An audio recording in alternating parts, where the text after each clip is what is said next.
Hi, good morning. It's wonderful to be back here. Wonderful to see you here. I'm teaching this class because I wish a class like this had been taught when I was sitting in your seats as an undergrad here. This does not mean that it's a class you wish to be taught, nor does it mean that it's the right class for you.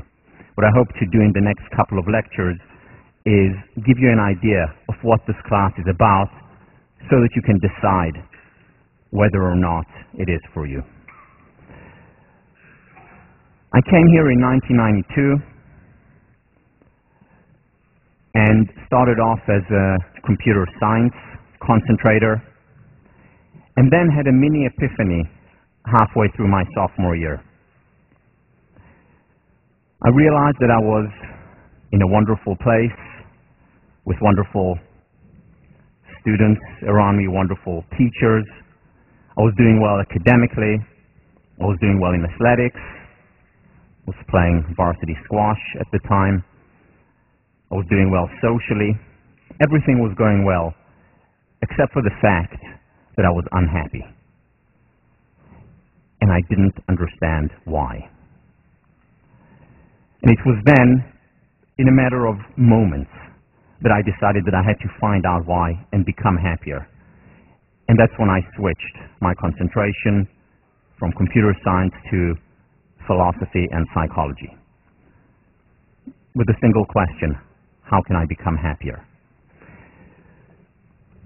Over time, I did become happier. What had contributed most to my happiness was when I encountered a new emerging field. At that time didn't have the name that it has today, but essentially research that falls under or within the field of positive psychology. Positive psychology, studying it, applying the ideas to my life has made me significantly happier. It continues to make me happier. And it was when I realized the impact that it had on me that I decided to share it with others. That's when I decided that I wanted to be a teacher and teach this field. So this is Positive Psychology, Psychology 1504. And we'll be exploring this new, relatively new and fascinating field. And hopefully we will be exploring more than the field ourselves. When I first taught this class, it was back in 2002, I taught it as a seminar and had 8 students. 2 dropped out. That left me with 6. The year after, the class became slightly larger. I had over 300 students.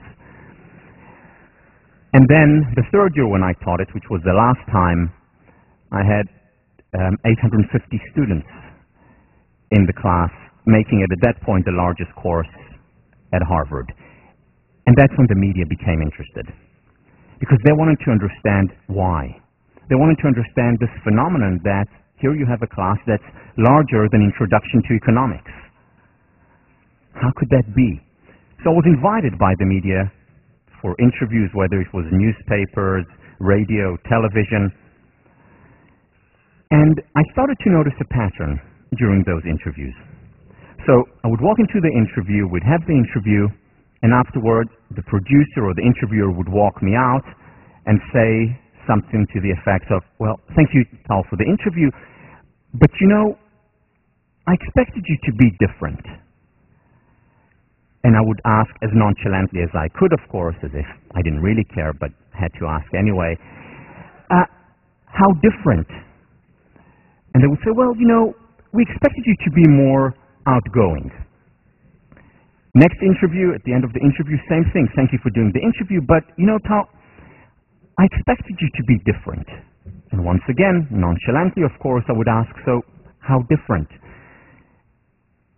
And he or she would say, well, you know, we expected you to be less introverted. Next interview, same thing. How different? Well, you know, more extroverted, more outgoing. Next interview, well, you know, less shy. Because, you know, I get very nervous in interviews. Interview after interview, literally dozens.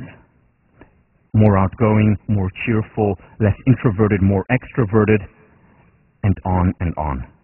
But here is the best one. So this is one of the local channels here in around Boston. Going to the interview, we have quite a long interview, which I thought was actually pretty good. And at the end of the interview, the interviewer, who's a very jolly guy, walks me out, puts his hand on my shoulder, and says, "Tal, thank you very much for doing the interview." And then the usual comes. "But you know, Tal, I expected you to be different." And I said, "How different?" And now, just so that you understand, by this time, my self-esteem is shot. But still, with some semblance of nonchalance, I asked, "How different?" And he looks at me and says, "Well, I don't know, Tal, I expected you to be taller." Taller? What, 5'7" or, okay, 5'6.5" is not enough to teach happiness? And I thought about it a lot, the whole pattern from the beginning.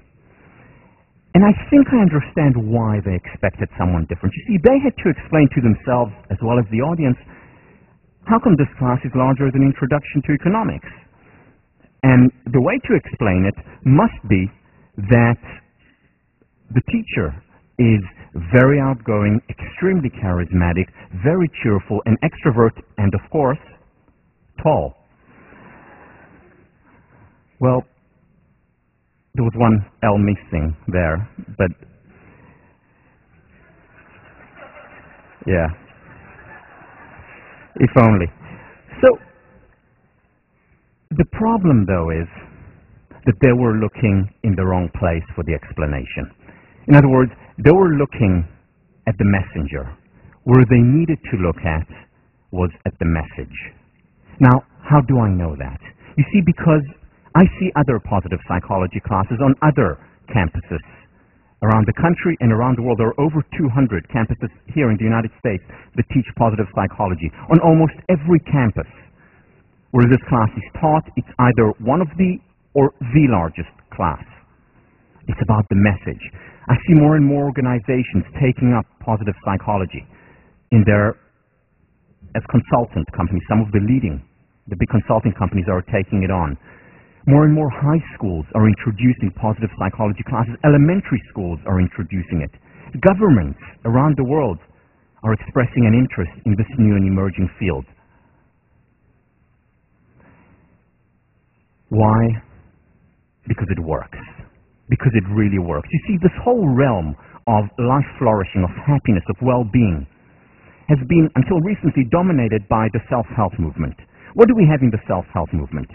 We have books that are very interesting, that are very accessible. We have speakers who are very outgoing, very charismatic and tall, attracting in the masses into these workshops and seminars and lectures. But, and there is a very big but here, many of these books, many of these workshops and seminars lack substance. Very often over-promising and under-delivering.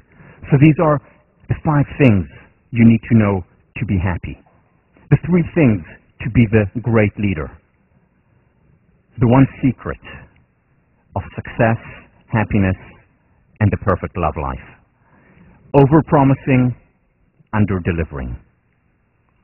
On the other hand, we have academia. What do we have in academia? We have a lot of rigor, a lot of substance. We have data that's analyzed, reanalyzed, and meta-analyzed. Things that actually work. Good stuff. But, and there is also a very big but here, very few people refereed academic journals. I mean, think about it. How many people outside of this room, of course, have read the last 12 issues of the Journal of Personality and Social Psychology? Well, most people don't even know what that means. The head of my PhD program actually estimated that the average academic journal article is read by 7 people. You know, and that includes the author's mother.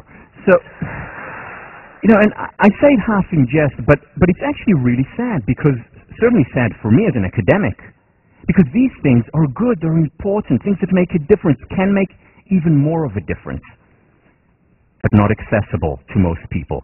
And this is where positive psychology comes in. And this is also where this class comes in. The explicit mandate of positive psychology, as well as of this class, is to create a bridge between the ivory tower and Main Street. In other words, it is to bring the rigor, the substance, the empirical foundation, the science from academia, and merge it with the accessibility of the self-help or New Age movement. In a way, the best of both worlds. And this explains the popularity of the field of positive psychology. Science that works. This class will be taught on two levels. The first level, it will be taught like any other class in psychology or any of the classes you have taken here. You'll be introduced here to studies, to research, to rigorous academic work. You will be writing a paper, an academic paper. You'll be taking exams, just like every other class. But then it will also be taught at a second level, which is for every paper that you'll read, every paper that you will write, you will always be thinking, okay, so how can I take these ideas and apply them to my life? How can I apply them to my relationship? How can I apply them to my community? Two levels, the academic, applied. I did not just introduce, whether it's in the readings or in lectures, ideas just because they're interesting for the sake of the idea. It's always an idea that is both rigorous and can be applied.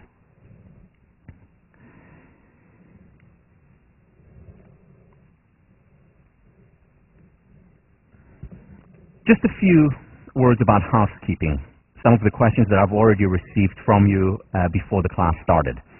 So this, unfortunately, is the last time that I'm teaching positive psychology or any other class for that matter at Harvard.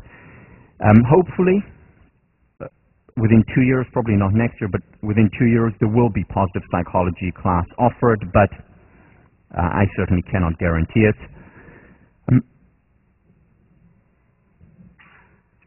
About feedback and questions. If you have any questions, if anything is not clear, if you agree or disagree with something, email me or email your TF, and we'll always respond. Sometimes, if the question is asked by enough people, we'll respond to it publicly, always anonymously, unless you specify specifically that your name can be mentioned.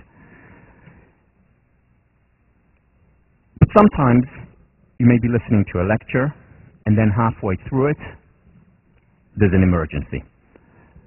There is something that you really have to ask, something that cannot wait. In that case, please just put your hand out, because it's like when you just have to go to the bathroom, just can't stop, can't wait, and when you gotta go, you gotta go.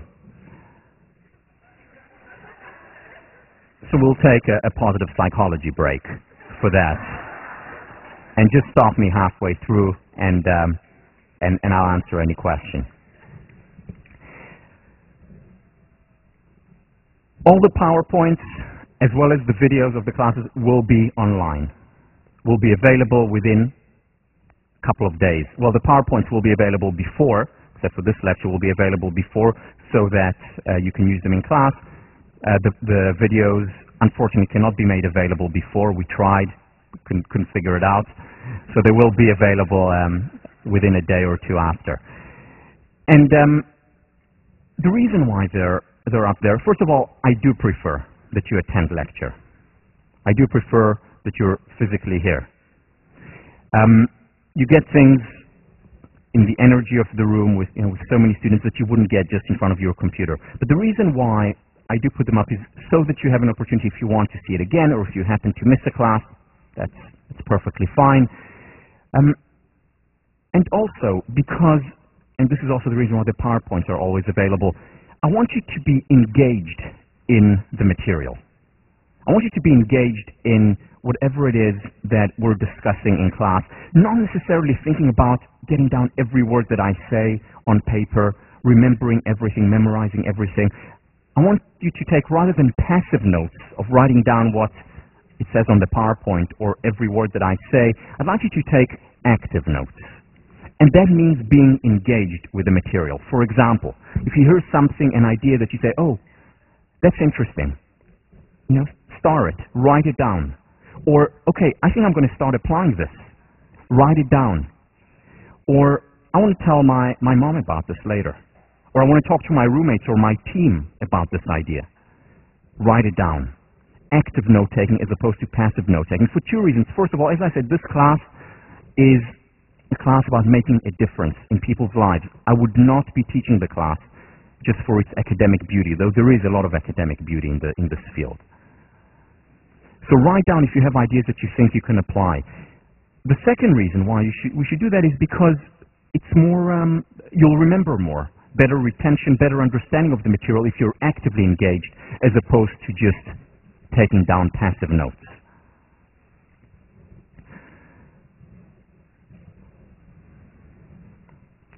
Throughout the class, starting next week, we'll take what I call time-ins as opposed to time-outs. It's like a time-out. It's a time where we stop the class and you look inward. And this is literally a time of silence in the class. I will stop for a minute or two, and you'll have a chance either to just stare at me or anyone else, or think about what we've just discussed, or have a guiding question that I will provide you that you will address during the class. The reason why I have timings, and this is something that I'm introducing this year for the first time, we didn't have it last time, is because over the last 2 years since I last taught it, I've done a lot of work in the area of silence. I've read a lot of research in this area about the importance of quiet times, whether it's in a class, in a lecture, whether it is at home, whether it's for a leader in a business, for a relationship, for children, starting from preschools. Now, many of you, as you're going through these time-ins, if you decide to take the class, may think, well, is this what I'm paying $40,000 a year for? To sit in a class and be quiet? Well, first of all, it will only be a minute or two at a time, maybe once or twice a lecture. But second, it may be the most important thing that you take from this class, the notion of embracing stillness. Let me read to you an excerpt from a study that was run by 2 MIT professors. By the way, all the names that I read that are not on the PowerPoint, you don't need to remember or write down. This is just for your edification. But so David Foster and Matthew Wilson, both of them are from MIT, and did the following study that I think confirms the importance of a time to look inside. What they did was they scanned the brains of rats while they were in a maze and after they went through the maze. And here is what they found.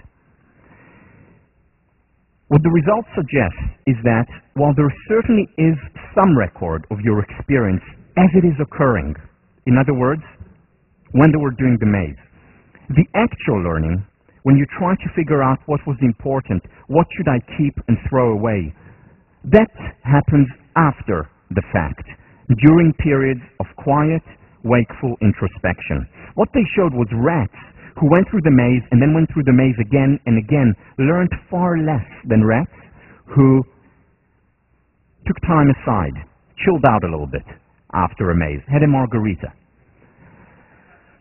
experienced, embraced stillness. This has implications, and they showed implications to human beings as well, not only those who are on the rat race, all human beings. So what they say is that replay might constitute a general mechanism of learning and memory, both learning, understanding, as well as memory, retention. When we reflect, when we replay the material, we're much more likely to retain, to remember what we have just been through. So the importance of time aside is cannot be overemphasized. In his wonderful book on teaching, Parker Palmer, it's called The Courage to Teach, says the following: words are not the sole medium of exchange in teaching and learning. We educate with silence as well. Silence gives us a chance to reflect on what we have said and heard.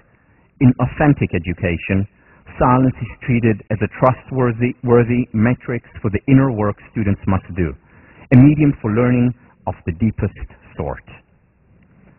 Silence is something that's missing from our culture. I know that many of you have probably read Zen and the Art of Motorcycle Maintenance, Robert M. Pirsig. Well, he has a second book out, less well known, called Lila. And Lila is an anthropological study of Native Americans. And what he does there is compare their culture to Americans from European ancestry. And one of the distinguishing characteristics between these two cultures is their approach towards silence. What he found was when he went and sat around with Native Americans, they would sit around the fire and hang out for 2-3 hours without saying a word. Just sit around, look at one another, smile, have a good time, introspect, just be there for hours. Whereas he points out that in our culture we feel very uncomfortable with the absence of words, with the absence of sound or noise. We have to fill up all the gaps. And this is an important cultural difference, and we pay a price for this lack of stillness. A price that I will talk about a lot when I talk about relationships,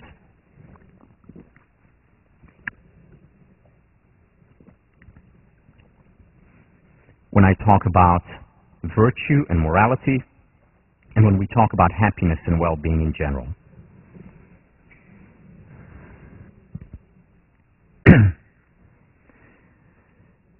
Let me give you a little bit of background on positive psychology, how it came about and how this class came about. In many ways, positive psychology is the brainchild, the product, the grandchild of humanistic psychology. What we have in humanistic psychology is essentially a reaction to the existing psychologies of the time. The founders, considered the founders of humanistic psychology, in fact called it the third force. Why the third force? Because the first force was behaviorism, the work of Skinner, the work of Watson, the work of Thorndike. This was the first force. The second force was psychoanalysis, the work of Freud, Jung, Adler to some extent. This was the second force. And the third force, humanistic psychology, came as a reaction to it. First, as a reaction to behaviorism. Behaviorism looks at the human entity, at the person, as basically a collection of behaviors, as a box, like a billiard ball knocked around by reinforcements, by punishment, by reward. And what humanistic psychology said was that we're much more than just a billiard ball being knocked around.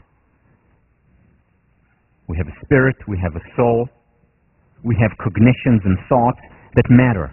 It's not just behavior that's important for understanding as well as improving life. And then psychoanalysis, the second force. What psychoanalysis is about, basically understanding mostly through the subconscious. That's how you understand it. That's how you improve the quality of life. There are defense mechanisms, there are biological instincts, neuroses, and if we understand these very often dark forces, we're better able to handle and deal with life, understand as well as improve the quality of life. Humanistic psychology says a human being is much more than that, much more than biological instincts, much more than neuroses, much more than a person who exists in a Newtonian reality, like a billiard ball. We need to value much more the human being. We need to give much more dignity and freedom to the person. There was a problem. The problem was with humanistic psychology is that it lacked the rigorous methodology. While it brought in many wonderful ideas, talked about the study of well-being, talked about the study of optimism, of kindness, of morality, of virtue, of love, relationships, of peak experiences, of self-actualization, of empathy, all these wonderful concepts that we'll talk about throughout the semester, it wasn't as rigorous about its epistemology, about how we form ideas and how we learn. And that's why, in many ways, largely, not completely, but it largely morphed into the self-help movement. Interesting ideas, good ideas, important ideas, certainly good intentions, but to some extent without the academic rigor. And that's why it lacks to have the impact on academia. That's why we don't have hardly any humanistic psychology classes offered at universities today. There are very few still around. And this is why also a lot of it became the New Age, essentially. But still, it's humanistic psychology that has, in many ways, fathered and mothered, as we'll see, positive psychology. So let's meet the grandparents. People like Rollo May, people like Carl Rogers, and more than anyone, Abraham Maslow. Was the American Psychological Association president, was a professor just down the road here at Brandeis. And he introduced this humanistic psychology. In 1954, he wrote a chapter called Toward a Positive Psychology. 1954. In it, he said we need to also research kindness and goodness and happiness and optimism. In many ways, was way ahead of his time. Then, if Maslow is the grandfather, then Karen Horney is the grandmother.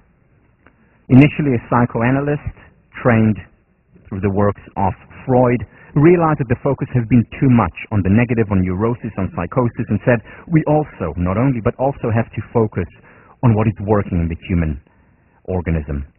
We have to look at the fine qualities and cultivate those, because part of being human is being those things as well. In many ways, brought about the movement toward humanistic psychology, and through that, positive psychology. Aaron Antonovsky, the third person I would consider the grandfather, brought in the idea of focusing on health. He has a new concept, or he introduced a new concept. I'm still here, don't worry. He introduced a new concept which he called, it's his own neologism, salutogenesis. Salutogenesis, saluto health, genesis, origin. The origin of health. And this was an alternative model to the conventional wisdom model of pathologies. So instead of just studying pathologies, whether it's in physical health or psychological health, we should also study the origin of health. In many ways, that is what preventative medicine is about. So this was a novel idea back in the 1970s when he introduced it.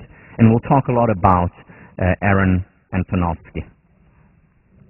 Now the parents.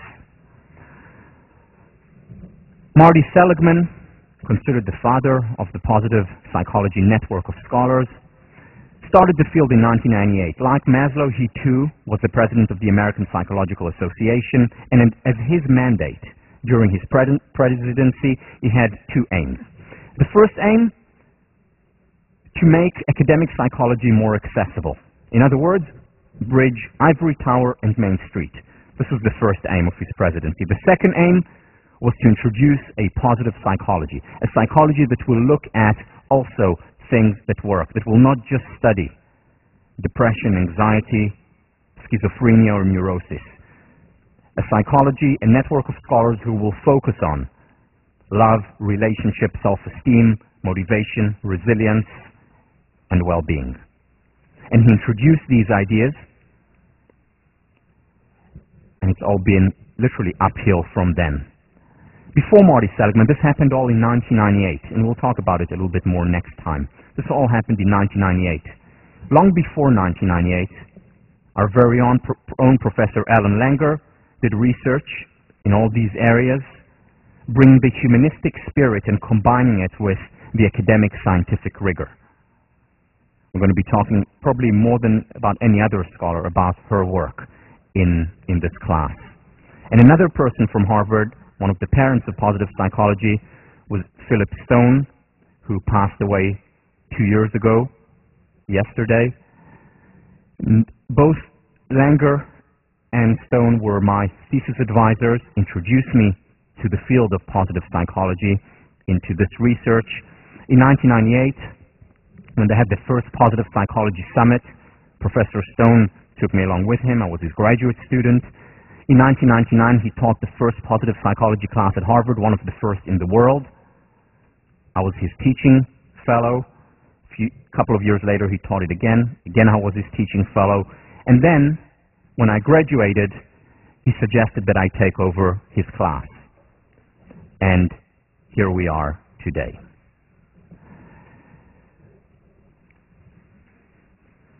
So this is 1504. Let me give you a sense of, in the next half hour or so, a sense of what to expect in this class. The first thing is that this class is not just about information. It is also explicitly about transformation. What do I mean by that? You see, most of education today is about information. What is information? So we have a container, which is our mind, and information is about taking data, taking science, taking information, and putting it inside the form. That is information. Now, when this form is filled, that's when we're educated. More information, more data, better. Not enough. Because it's not just information that determines our well-being, our success, our self-esteem, our motivational level, the relationship and the quality of our relationships. It's much more than information. Transformation is about taking this form and changing it. Change, form, shape. Change the form. This is transformation. This is a distinction that I learned first from at school Professor Robert Keegan, who talks about this. Information in and of itself is not enough. Think about this example. You go for an athletic meet. Your aim is to get into the top 3, to be a medalist. You come in number 8. What's the analysis? What is the interpretation? Terrible. I just failed. You feel deflated, enervated. On the other hand, the exact same event, you came 8th when you expected to be top 3. You can interpret it as, okay, so what have I learned? I need to work even harder. You become even more energized. You learn from the experience. In other words, the same objective information, which is, I got 8th, I expect a top 3. The same information, very different interpretation. One is a disaster, the other interpretation is an opportunity. One leads to loss of energy, the other one to an increase in energy. Or think about another very common example. We know of many people around the world who seemingly have everything, who are doing well, who have more than they need, and yet they're unhappy. And then there are people around the world who have very little, and yet never stop to celebrate life. And then we have the other way around as well, people who have everything and appreciate it and enjoy life, and people who have very little who see themselves as victim. In other words, it's not just the information that goes in, it's also the shape, the interpretation, the perception, the focus. And that is determined by the shape of the form. This is what I realized when I was an undergrad here. Seemingly, looking in from the outside, had everything. Doing well, sports, academics, socially, and yet My perception, my focus, my interpretation of life, not that great. Wasn't happy. The interpretation matters very often a lot more, as we'll see, than the information that goes in. One of the sentences that I'll repeat throughout the class is that happiness is much more contingent on our state of mind than on our status or the state of our bank account. And that's where transformation comes in, and that's why it's so important for well-being. What that will look like in practice is that we will cover not so much information, we'll uncover much more. And I don't mean that in the Berkeley sense of the word. I mean that in the academic sense of the word. In other words, what we'll do is uncover potential that we have inside us, that we've had inside us all along. Maybe we just didn't see, or maybe it was obscured by something or another. We'll uncover it so that we can utilize it, so that we can focus on it, so that we can perceive it. Here's a story just to illustrate this. So this is Michelangelo. One day he was asked by a journalist of his time, how did you create this most amazing masterpiece, David? To which Michelangelo responded, it was easy. I went to the quarry, I saw this huge piece of marble, and in it I saw David. All I needed to do was to chip away the excess stone, to get rid of the marble that shouldn't have been there. And when I got rid of this excess stone, there was David. Now obviously, easier said than done, but the story captures the metaphor of what this class very much is about. It's about chipping away the excess stone. It's about getting rid of limitations, of barriers, whether it's the fear of failure, something that we didn't have as kids, but today most people in our culture have it. It's about chipping away perfectionism that is debilitating and that often hurts us. It's about chipping away our ability for success because maybe we're afraid of success. Maybe we feel guilty about some of the things that we have in our lives and that in turn limits us. Maybe it's about chipping away the limitations in our relationships and why we don't thrive within them. This is what this class is mostly about. As Thoreau says, the soul grows more by subtraction than by addition. By getting rid of these limitations that are preventing us from fulfilling our potential, because our potential is in there in nature, and we'll talk a lot about human nature. It's there, whether it's through God, whether it's through evolution. We have a lot of potential that over time, with external voices, with being part of our culture, that very often these limitations are put on top of us, just like the excess stone. Lao Tzu, in pursuit of knowledge, every day something is acquired. In pursuit of wisdom, every day something is dropped. Knowledge is about information. Wisdom is about transformation.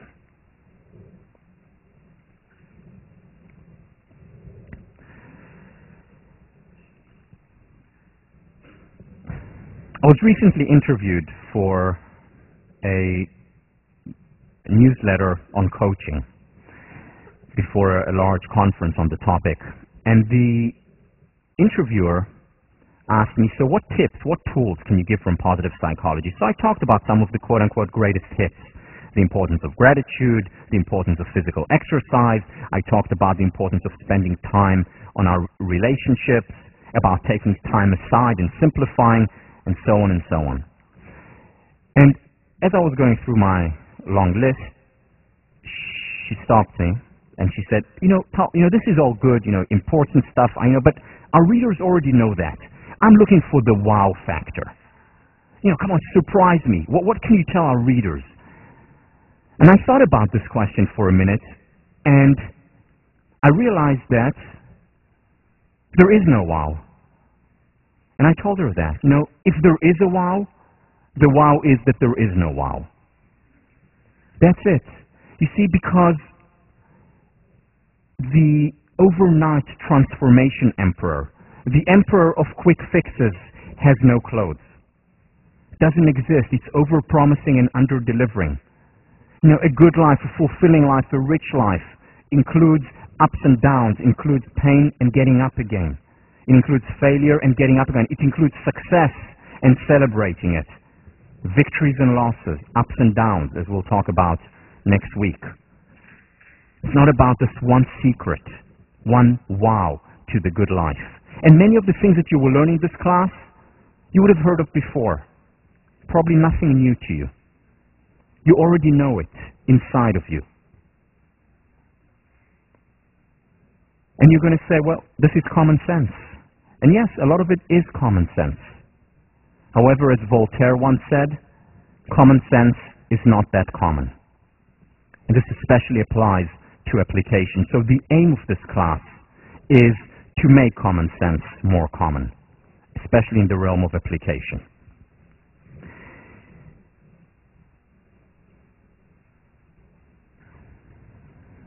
At the end of the class, here is what I'm hoping for.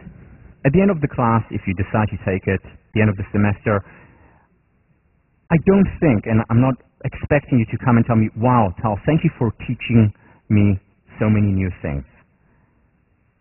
That's not what I'm expecting. I don't think that is what will happen. What I hope will happen is for you to come and say, rather than thank you for teaching me something new, you would say, thank you for reminding me of something that I've already known. And this is what the class is about. It's a constant reminder, twice a week. Constant reminder of what you already know, of what is inside you, the David that is inside you. And what this class will hopefully do is help you to chip away some of these limitations, whether it's cognitive limitations that prevent you from seeing what you already knew, emotional limitations that are preventing you from deriving the benefits of what you already know, or behavioral limitations. The ABC, affect, behavior, and cognition, that we'll talk about during the change week. It's about making common sense more common. Information in and of itself is simply not enough. It's not enough, and what we need in addition to our information highway is a transformation highway. Transformation highway or transformation back roads to counter the fast increasing pace, because as we'll talk about next time, rates of depression are on the rise, rates of anxiety are on the rise, not just in this country, globally. It's literally a global epidemic. And to deal with it, more information will just not do. Just not enough. Here is Archibald MacLeish, who was a poet, was a Harvard professor. What is wrong is not the great discoveries of science. Information is always better than ignorance, no matter what information or what ignorance. What is wrong is the belief behind the information, the belief that information will change the world. It won't. Just adding and filling up our containers with more and more stuff, more and more information, more and more data, it's just not enough. We need more than that. This class will take the humanistic approach, and let me read you a quick excerpt by Abraham Maslow, who talks about this approach. If one took a course or picked up a book on the psychology of learning, most of it, in my opinion, would be beside the point. That is, beside the humanistic point. Most of it would present learning as the acquisition of associations, of skills and capacities that are external and not intrinsic to the human character, to the human personality, to the person himself. External refers to information. Internal refers to the transformation, the changing of the form. And when we talk about transformation, I actually mean it quite literally. Changing of the form, changing of the brain, as we'll talk about when we talk about meditation, for instance. Our brain today can actually, we know that our brain today can actually change.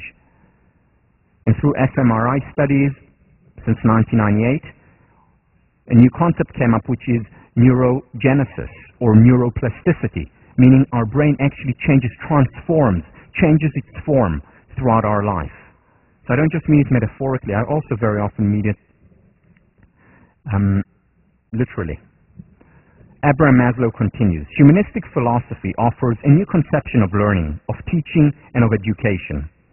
Stated simply, such a concept holds that the function of education, the goal of education, the human goal, the humanistic goal, the goal so far as human beings are concerned, is ultimately the self-actualization of a person, the becoming fully human, the development of the fullest height that the human species can stand up to or that the particular individual can come to. In a less technical way, it is helping the person to become the best that he is able to become. And this was before the ad came out for the army. I'd be all you can be. This is what the class is about. It's the humanistic approach. It's about fulfilling our potential, chipping away those limitations. Now, to many of you this may sound naive, idealistic. Naive it is not, idealistic it is. And we'll talk about and discuss the importance of idealism and maintaining idealism if we are to introduce personal change, interpersonal change, or community or society change. This class is not about providing answers concerning the good life or happiness. It was about identifying the right questions. Ask and you shall receive, say the scripture. This class is what I think education is all about, which is the quest for information and transformation must begin with a question. Quest, question. It's no coincidence that there is an etymological link between the two. In this class you will be asked many questions. Questions that, as you will see, create reality. We'll talk about that already next time. The importance of the question you ask of yourselves, first and foremost, of your partner, of your students, of your parents, of your employees in the future, teammates, and so on. Questions make a difference. Peter Drucker, the most common source of mistakes in management decisions is the emphasis on finding the right answer rather than the right question. Peter Drucker, considered the most important management scholar of the 20th century, just recently passed away, saying that the biggest mistake is not asking the right questions. As we'll see next time, this is the biggest mistake in research, potentially. This is the biggest mistake in application. Not asking the right questions as well. Whether it's managing an organization, whether it's managing our lives. Now, when I say that questions are important and that answers matter less, I'm not coming from a point of relativism. I'm not a relativist. I think that there are, to some questions, definitive answers that are important to know. However, what I'm saying is that it's important, no less important, to focus on questions when it comes to education. The educator Neil Postman once said that kids enter schools as question marks and they leave as periods. My hope in this class is to bring up many more question marks than periods. Once again, it's about chipping away the excess stone, because as kids, we're always asking questions, we're always curious. Let me show you a quick excerpt from a video of one of my favorite psychologists, well, actually he's a comedian, Seinfeld. Here he is talking about, and we'll watch a lot of excerpts throughout the semester, talking about what we were like as kids. Is this in your way? So the first couple of years I made my own costumes, which of course sucked. The ghost, the hobo, no good. Then finally, third year, begging the parents, got the Superman Halloween costume, not surprisingly. Cardboard box, cellophane top, mask included. Remember the rubber band on the back of that mask? That was a quality item there, wasn't it? That was good for about 10 seconds before it snapped out of that cheap little staple they put it in there with. You go to your first house, trick or snap, it broke, I don't believe it. Wait up, you guys, I gotta fix it! Hey, wait up! Wait up! That's what you say, they don't say wait, They say, wait up! Hey, wait up!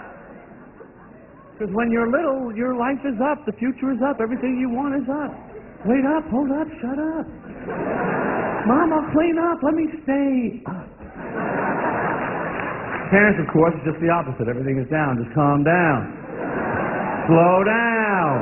Come down here. Sit down. Put that down.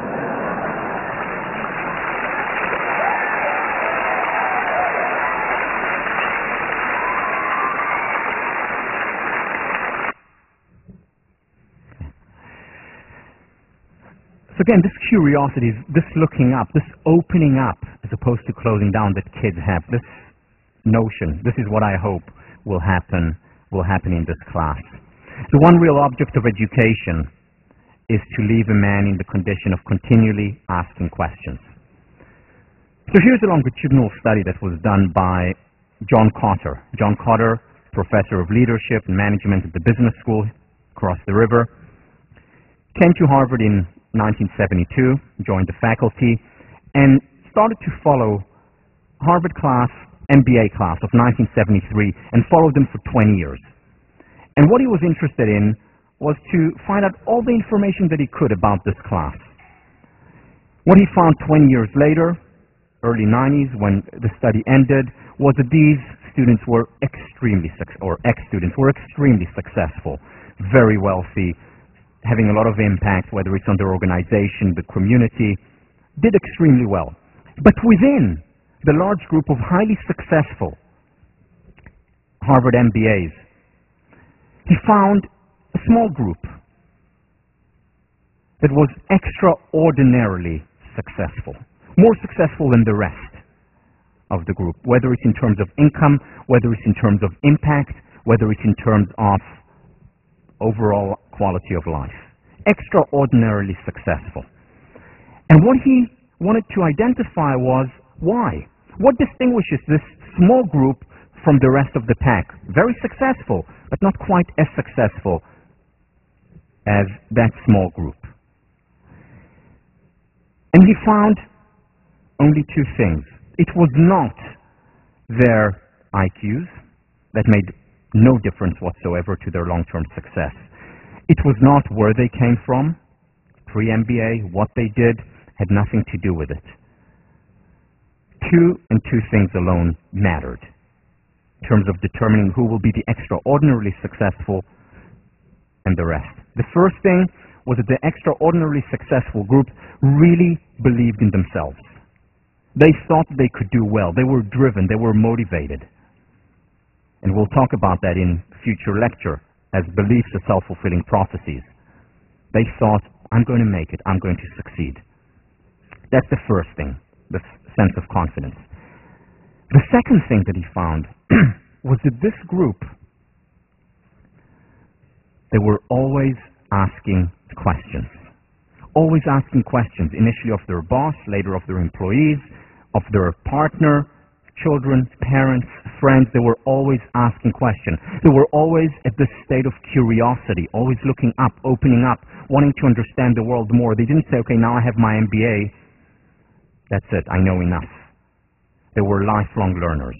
They were always asking questions. These two distinguishing characteristics account for the difference between the extraordinarily successful and those who were successful.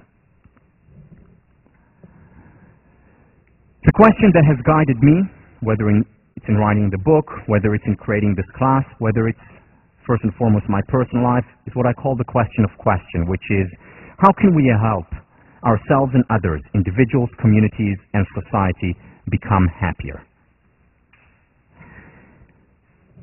Note that it is not about helping ourselves and others become happy. It is about becoming happier. Why? Because many people ask me, so, Tal, are you happy? And I can't really answer that question. I don't know what it means. Why? Because, how do I determine whether or not I'm happy? Is it compared to someone else? Is there a certain point beyond which I become happy? Happiness is not a binary either or, 0-1. Either I'm unhappy or I'm happy. Happiness resides on a continuum. So my answer to this question, am I happy, is today I'm happier than I was 15 years ago when I started focusing on this pursuit. 15 years from now, I certainly hope to be happier than I am today. Happiness is a lifelong pursuit. And hopefully this class is part of that pursuit, but just part. You will not be happy at the end of the class. Hopefully you will be happier. Because many people sit here, during the lectures on self-esteem, for example, or when we talk explicitly about happiness, and they say, wait, do I have high self-esteem, thinking about themselves? Do I have high self-esteem or low self-esteem? Irrelevant. Impossible to answer also. The question is, how can I improve my self-esteem, my healthy self-esteem, not narcissism, of course? How can I become happier? That's the important question. And this is the question of questions. This class is not a survey of positive psychology. If you want a survey of positive psychology, I can recommend some excellent textbooks, whether it's by Lopez or by Peterson, great textbooks. There's also the Handbook of Positive Psychology, which is a huge book with most of what you want to know about the field. You can also use it in self-defense, very useful in that respect. But a wonderful book, very well written, very accessible in the spirit of positive psychology. But this is not that. This is not a survey of positive psychology. What it is, it's a selective exploration of the question of questions. In that way, it is eclectic. My background is in psychology and philosophy. I studied organizational behavior. I worked as a consultant in business for a few years, still do some work there. I worked in the field of education, do a lot of work in the field of education, and I take from all these areas. I also draw on, not just on positive psychology, I draw on clinical psychology in this class, I draw on cognitive psychology, social psychology, and so on. It's an eclectic class because my guiding question was, what would contribute to happiness? And if something within psychopathology I thought could contribute to our well-being, I took that and used that. If something from the field of consulting and organizational behavior contributes, that became part of the class. As much as I could fit in, of course, in one semester. So the class is eclectic. The class is not cross-cultural. I will bring in ideas from Eastern thought. I lived in Asia for a few years, worked there, studied and continue to study the Eastern philosophies and psychologies, but my training primarily is in Western psychology, and the focus of the class will be that. However, that doesn't mean that positive psychology doesn't apply to people from different places in the world. Now, there was recently a meeting between senior scientists, psychologists from the West, people like Paul Ekman, Richie Davidson, some of the most important minds in the field of psychology, meeting with the Dalai Lama and some of his monks. And they were talking about the future of psychology, about research and how can you research meditation and so on. And one of the things that they were talking a lot about is cross-cultural differences. And when that came up, the Dalai Lama suddenly seemed uneasy. And when Daniel Goleman, who was writing about this whole event, which was held in India, asked him, what's wrong? The Dalai Lama said that he was not comfortable with talking and emphasizing so much cultural differences. Now, you can say many things about the Dalai Lama. One thing you cannot say about him is that he's culturally insensitive. Arguably, one of the most sensitive people alive. And yet he says that we're focusing too much on cultural differences, and he added, not because there are no cultural differences, of course there are, and they're important, but there are many more similarities than differences, and we shouldn't ignore those similarities. Daniel Goleman about the Dalai Lama, we were a little surprised by the Dalai Lama's seeming resistance to the notion of cultural differences.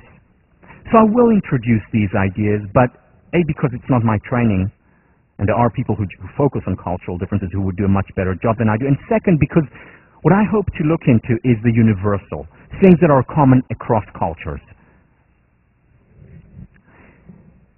So we'll study research in this area, but even more than that, we'll become even more particular than just talking about, the psychology in this part of the world. We'll study yourself.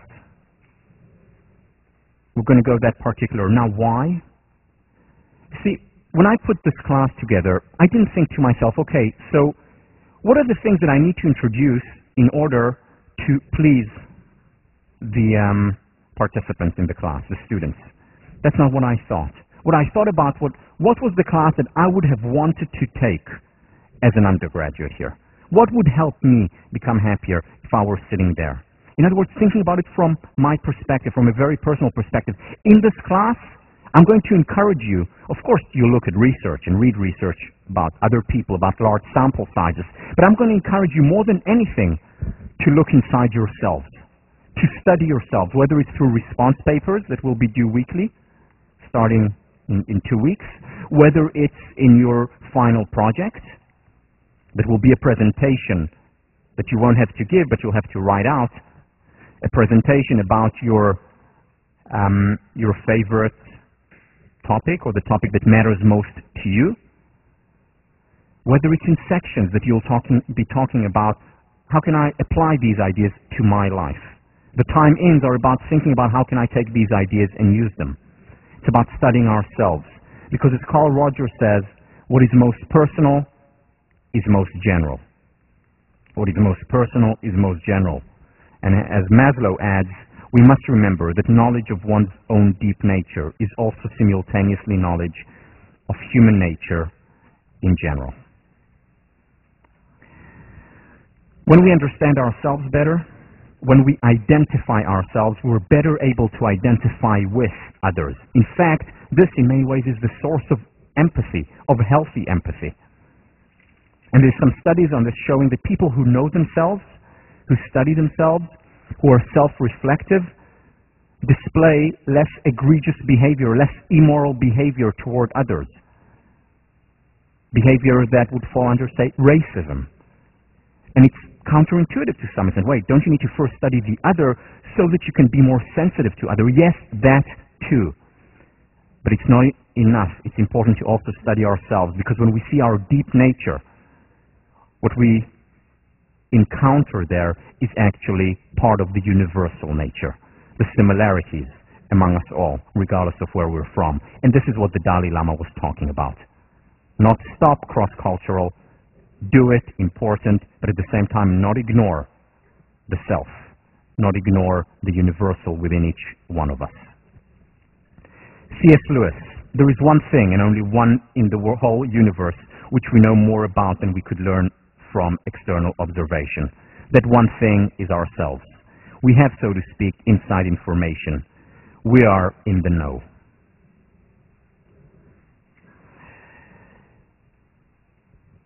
Now, there are, of course, biases when we study ourselves, which is why it's not enough to just study the self. It's important to counter it, to add to it academic work, studying others. And that's why we will do some research, or study research, as well as do some searching inside us. Both are important. We shouldn't, just because there are biases and mistakes that are potentially can be made, it doesn't mean we need to throw out the baby with the bathwater and stop studying ourselves. So we'll do that, or rather you will do that, probably more than in any other class on campus. Finally, this may be news to you, but this is not English 10A or Math 55. Meaning you will not have to read as much as you would read for 10A or for a history class, and this class is not as difficult as Math 55. So you can rest assured, though I'm sure there are some people here who took the class.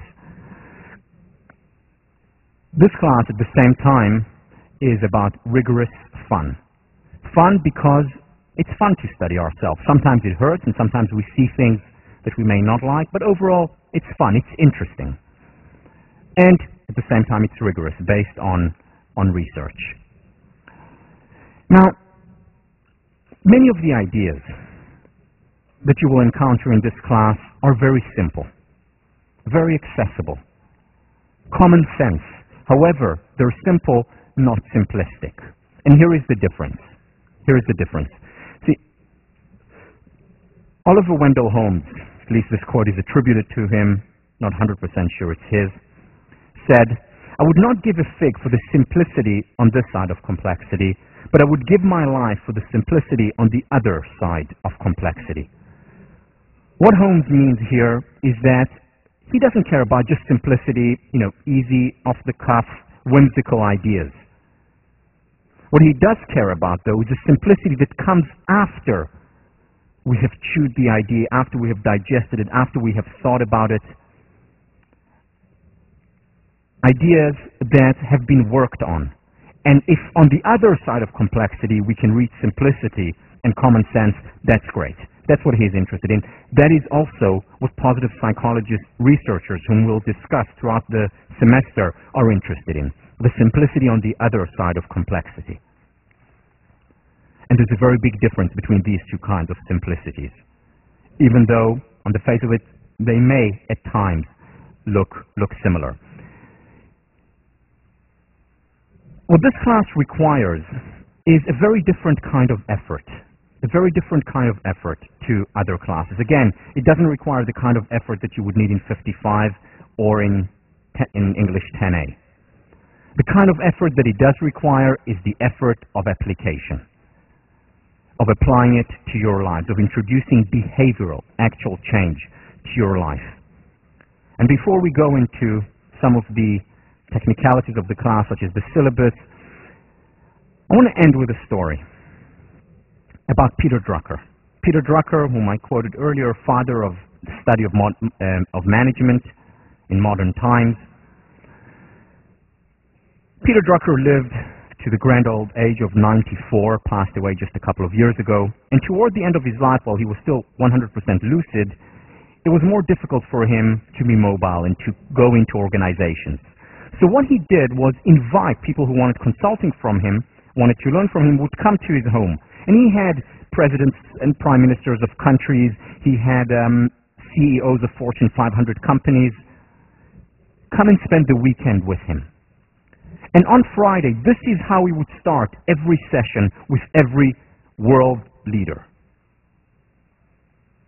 Whether in business, whether in non-for-profit, whether in politics. He would say to them the following: on Monday, I don't want you to call me up and tell me how wonderful it was, meaning how wonderful the weekend was.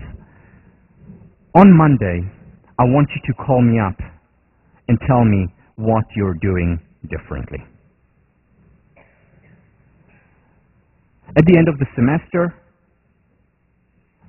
or at the end of a lecture, if you enjoyed it, by all means, tell me that you enjoyed it, that it was fun, but more important, it is what you're doing differently. How this has an impact of your life, and that takes effort. We're going to spend a whole week talking just about change, nothing directly related to positive psychology, just about change, because it is so difficult to change, because we know that most organizational change fails, because we know that most individual change fails, unless we introduce behavioral change along with our cognitive and emotional change. Affect and cognition is not enough. Behavior has to be there as well. What are you doing differently? Now, to do things differently very often takes courage. Some of your response papers that you will hand in are, none of them are graded. They're all just graded pass, fail. You have to hand them in and then you pass. But some of them will be maybe the most difficult papers that you have written here. For some, they'll be the easiest and things will just flow out. That's about introducing change. That's about reflecting. That's about taking time in. That's about chipping away the excess stone. And it can only be done through this kind of effort. So if you really want to make this class to make a difference in your life, it's up to you. I'm going to introduce you to the material. I'm going to introduce you to this wonderful new field of positive psychology. What is up to you is to then take it and apply it. I want to talk a little bit about the syllabus and the requirements, and then I'll give some time for questions. But before I do that, I would also like to welcome, I know that some of you are watching this from home, to the extension school students. It's wonderful to have you. here. Do come and visit once in a while. And you'll be working with, obviously as part of this class, but also with Deb Levy, who is the head teaching fellow for the Extension School. The head teaching fellow for the FAS class is Sean Acor, and I'd like just to invite him for just for a few words, just to introduce himself and to you, and you'll be introduced to all the other TFs. We have an amazing team this year, and this is Sean. Hey, good morning. Can you guys hear me? Can you hear me now? Yes. Great. This is an absolute honor to be back teaching for positive psychology again. Tal is too humble. This is not only extraordinary that he's sharing his time with us, but he has actually moved his family back from Israel for the entire semester, his wife and his 2 little children, just so that he could teach this class with us. So it's an absolutely extraordinary opportunity for us to share this moment with them, and I'm really excited about it. Last time we taught this class, we did a survey to find out what type of people were sitting in this room. They're just like yourselves. To find out why you'd be taking this class, because the comment that we get so often about this class is, why would Harvard students possibly be unhappy? What do they have to be unhappy about? They thought that everyone that would be taking this class would be taking it because they're already really happy and they want to study about how amazing they are. And they like to learn things so they can tell their roommates they're clearly less well off than themselves. But it turns out actually over a third of the people that took the class last year took the class actually because they felt depressed and that they were trying to learn about the research about positive psychology. Another third did it because they wanted to learn more about optimism. Another third did it for completely different reasons. I think an additional third this year did it because Tal was on Jon Stewart and The Daily Show. So I'm absolutely thrilled about this class. The syllabus, which Tal is about to tell you about, is well, actually, we learned a couple other things about you guys. You know that of the people that took positive psychology, 75% of you are an officer of a club. 35% of you are the highest ranking officer of a club, which means you think there are about 2,000 clubs at Harvard. You're all in a club of 3 and that you happen to be the president. We learned other reasons why you're not happy. We learned that the average number of romantic relationships for people that take positive psychology over the 4 years is between 0 and 1. 0 and 1. No. Don't believe it. Don't leave. Wait, but that was before taking positive psychology. That was before taking the class. We're going to test you afterwards. The average number of sexual partners was between 0 and 0.5. I have no idea what 0.5 sexual partners is. This class is going to be amazing. It was amazing in the past, and Tal is actually, we have an extraordinary teaching staff that's here with us today. It's a large teaching staff, and Tal has actually already given us homework so that the teachers are going to be learning not only the material that you're doing and talking about, which they're experts at, but learning how to be better teachers. He's given us books to read. He's actually given us an assignment. So it's going to be an extraordinary class in that sense. In terms of the syllabus, it's going to be online. Tal is about to describe that now. We decided to go green, so no trees were killed in the making of this class, except for the extraordinarily large auditorium made out of wood. Sections, we're going to section online next weekend, so once we get the numbers in on Wednesday, that following weekend we will be doing sectioning. That gives you a very short turnaround time, but that way that you can give me Monday to change your sections if you need to, which we hope you won't, and sections will start that following week. So thank you very much, and if you have any questions, send me an email.